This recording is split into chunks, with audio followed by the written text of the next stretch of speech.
The question is that the motion be agreed to. Mr Speaker. Stuart Nash. Thank you very much, Mr Speaker. Before I start on my speech, I'd just like to echo a number of tributes to Celia Ashley. Most have talked about her contribution to a book on boys, but I remember having a conversation with Celia Ashley around prison reform. And I said to her that I'd heard an interview where she said that she believed in all her time in the prison service, she'd only come across 6 men who she believed couldn't be rehabilitated.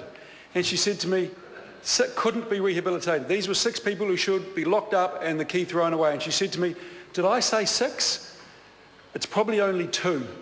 So she was a great advocate for prison reform, and the Sensible Sentencing Trust and everything that that group sort of advocates was an anathema to her, to be quite honest. She was a very fair woman and she will be missed. But back to this bill, Mr Speaker. This is a piece of legislation that we do agree on for a number of reasons. First and foremost, Labor understands that we need to honour our international obligations. Of that there is no doubt. And very rarely will this side of the House argue against a piece of legislation that ensures we do enforce our international obligations. And of course, as the Minister talked about, we've got to ensure fuel security. There's no doubt about that as well. There are a couple of points, though, Mr Speaker, that we brought up during the committee stage, one in particular that I would like to allude to, and that is the fact that the legislation actually says, Mr Speaker, that the levy recovered in the application of this bill may be applied for the purpose of meeting reasonable costs and expenses incurred by the Crown. And the concern that we have on this side, Mr Speaker, is when a piece of legislation uses the word may, there is wiggle room to take any extra money that may be gathered from the taxpayer and put it to other purposes or put it in the consolidated budget. I personally would have loved to have said, well, I think we should have seen that word must there, but it is may, and I guess we deal with that. And I guess what we have to do is trust the government, Mr Speaker, that when they say the levies that will be raised from this, the money that will be raised from this levy will actually be used for the purpose that this legislation is about. A couple of other things, Mr Speaker. There is a slight concern, of course, with petrol. There are levies upon levies and taxes upon taxes. I know New Zealand First is probably going to elaborate on this. It is a slight concern, but when you put it in context, if you're filling up a 60-litre tank of gas, it comes to about 3 to 4 cents. So it is not a huge imposition. The Minister said it's user pays. I suspect, Mr Speaker, that that will not be passed on. I suspect that the oil companies will wear that. And one thing that I would be very, very concerned about is once this bill passes, which will happen tonight at some point, that tomorrow or the next day or by the end of the week we see oil companies put out a press release that says the price of petrol is going up at the pump because Parliament passed an act of legislation which increased the levies we've got to pay. Because, Mr Speaker, that would be very disingenuous. As mentioned, it's about 3 to 4.5 cents per 60-litre fill-up. So there is no excuse whatsoever for petrol companies to put up the price of petrol at the pump because of this piece of legislation. Mr Speaker, one of the things that the Minister talked about was environmental best practice. But one thing he didn't talk about was world's best practice in terms of the operational excellence that we require in this country in terms of oil drilling. The literature is full of examples of how things have gone terribly wrong and the effects that has caused. Now, that is the last thing we want in this country, Mr Speaker. In fact, it would go a long way to destroying a global competitive advantage that we've worked so hard over the years to build up, and that's clean green. However, Mr Speaker, if we start talking about world's best practice, what we find is actually the companies that are at the forefront of a lot of this exploration in New Zealand like this.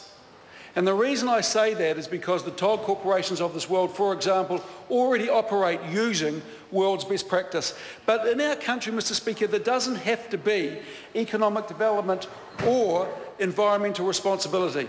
They should go hand in hand. In fact, we must demand they go hand in hand. And this is why, Mr Speaker, we say that any form of extractive industry must use world's best practice. And there are a number of examples around the world that put this in place. So we're not advocating anything on this side, Mr Speaker, that is world leading, but it is world's best practice.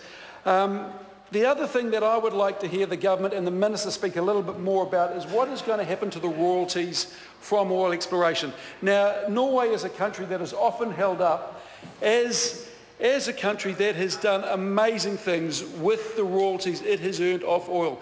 In fact, I'm told, Norway's got about 4 million people, similar in population to us, that their wealth sovereign fund, funded from oil, makes every Norwegian on paper at least a millionaire. They have been very, very prudent in the way that they have invested the royalties that come from the oil sector, and I would love to see that implemented in this country, Mr. Speaker. There are a couple of other things that I would like to talk about, and this is the price of oil at the pump, Mr. Speaker. We've heard in the press from the oil companies that as the price of crude has dropped, so has the price at the pump. Well, Mr. Speaker, between about 2005 and 2010, according to MB Stats, the importer margins on oil were about 13 cents per litre. Well, Mr. Speaker, it dropped as low as 3 cents per litre at one point, but in December of 2014, the margins of the importers got up to 40 cents per litre. And Mr. Speaker, to look at the graph of crude in New Zealand dollars versus the price at the pump, the gap has widened to such extent that I believe at some point good hard-working Kiwis who fill up their car at the pump are getting ripped off. Are absolutely getting ripped off. As I mentioned, Mr. Speaker, 2005, 2010, the average was about 13 cents per litre. 2010 to 2014, the margins were about 28 cents a litre. The last 6 months of 2014, the importer margins, according to MB data, were 33 cents per litre. Now, I've spoken to some of the oil companies about this and said, what is going on here? And they have said to me, these are the retailers, they have said to me they only make about 4 cents per litre at the pump. The other thing they've said, Mr. Speaker, is they do not trust the MB data that is coming out. So at some point we need to get a level of transparency and accountability in this process. What I would like to do, Mr. Speaker, is I would actually like the Finance and Expenditure Select Committee to undertake an inquiry into the price of oil and the margins all the way along that supply chain. And the reason I would like to do that, Mr. Speaker, is because I believe that there are some points along that supply chain where there are super profits being made, where there are probably monopolistic profits being made, and we have no idea. Now, Mr. Speaker, when the dollar went up recently, so when the dollar dropped recently, within about 3 days, the oil companies had raised the price of petrol. They came out and they said, the dollar's dropped, our price has gone up. Well, I can tell you, Mr. Speaker, that as someone who imported and traded in petrochemicals for about 8 years, the signals in this market are very, very clear. When the price is going down, it is pretty obvious these guys should be hedging short. When the price is going up, they buy long. This is not a rocket science industry. It is a pure commodity.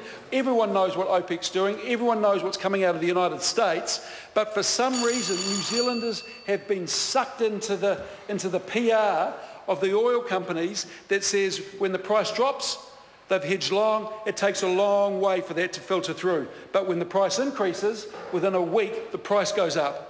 And I don't think that's fair. I don't think that's transparent. And I actually think Parliament has a role to play in finding out what is going on. So what we're going to ask the Finance and Expenditure Select Committee to do is take an inquiry into this. And if we find, Mr. Speaker, if we do find, if Chairman Bennett allows this, and I'm sure he will because there's no politics in this, this is about good, hard-working Kiwis, which I know there are a number of them in this Hamilton electorate. If we find, Mr. Speaker, that there is some skullduggery going on, then there will be no hesitation, will there, Mr. Bishop, of going to the Commerce Commission and saying, you need to come down on these guys very, very hard. But just to wind up, Mr. Speaker, we do support this piece of legislation, partly because it does allow us to meet our international commitments, which is very important. There are a few concerns we have. They're not major concerns. There are just a few concerns. I think we've outlined them, but I'll leave my other colleagues to talk about some of those. But yep, we'll support this and see how we go. Thank you very much.